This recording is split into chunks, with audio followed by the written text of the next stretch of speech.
सोचिए, एक देश महामारी से जूझ रहा है, लोग डर में जी रहे हैं, अस्पताल भर चुके हैं और सरकारें भी लॉकडाउन लगा रही हैं। लेकिन ठीक उसी वक्त एक और वायरस चुपचाप फैल रहा था। नफरत का वायरस, गलत जानकारी का वायरस और एक खास समुदाय को निशाना बनाने का virus. In the name of faith, the Tablighi Jamaat's ignorance has caused a spike in coronavirus cases across the country. Now, because of the Tabligh Jamaat, there's been a massive spike in the number of cases in Tamil Nadu.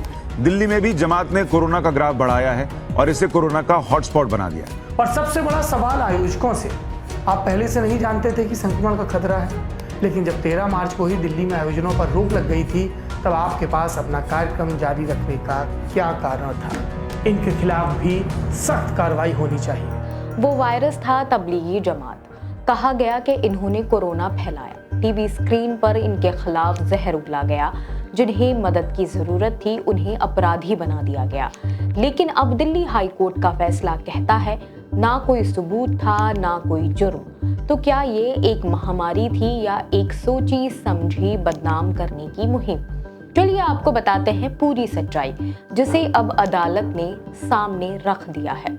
Delhi high court ने हाल ही में 70 भारतीयों के खिलाफ दर्ज की गई FIR को खारिज कर दिया है। इन लोगों पर आरोप था कि इन्होंने तबलीगी जमात के सदस्यों को अपने घरों में पनाह दी थी, जो कथित तौर पर कोरोना फैला रहे थे। लेकिन कोर्ट ने साफ कहा, इन लोगों ने कोई कानून नहीं तोड़ा था और ना ही कोई ऐसा सबूत है जिससे ये बात साबित हो सके इन्होंने बीमारी फैलाई। 51 पन्नों के फैसले में जस्टिस नीना बंसल कृष्णा ने कहा, ये वो लोग थे जो लॉकडाउन से पहले ही मरकज में मौजूद थे। लॉकडाउन लगने के बाद वो कहीं जा नहीं सके, मजबूर होकर वहीं फंसे रह गए।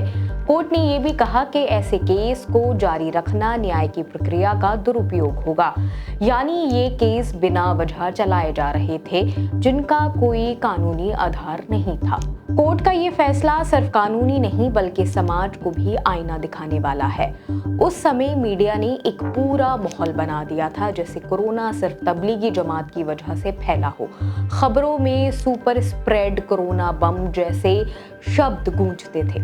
लेकिन अब जब कोर्ट ने कहा कि ऐसा कुछ साबित नहीं हुआ, तो सवाल उठता है, ये बदनामी किसने फैलाई और क्यों? ये पहली बार नहीं है जब अदालत ने तबलीगी जमात के लोगों को बेकसूर बताया हो। साल 2020 में दिल्ली की साकेत कोर्ट ने 36 विदेशी नागरिकों को बरी किया था।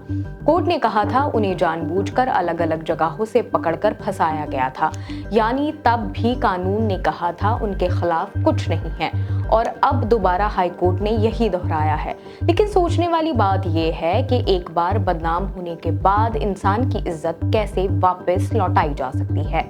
सुप्रीम कोर्ट में भी जब इसी मुद्दे पर याचिकाएं लगी थी, तब तत्कालीन मुख्य न्यायाधीश सीवी रमना ने कहा था, देश में हर चीज को सांप्रदायिक चश्मे से क्यों देखा जाता है। उन्होंने मीडिया की भूमिका पर भी चिंता जताई थी और कहा था कि इससे देश की छवि खराब होती है। अब जब कोर्ट ने कह दिया कि आरोप बेबुनियाद थे, तो क्या समाज माफी मांगेगा? क्या वो चैनल जो दिन रात इन्हें बदनाम कर रहे थे अब माफीनामा चलाएंगे? क्योंकि यहाँ सिर्फ कानून की बात नहीं है, यहाँ इंसाफ की बात है, सम्मान की बात है और इंसानियत की बात है।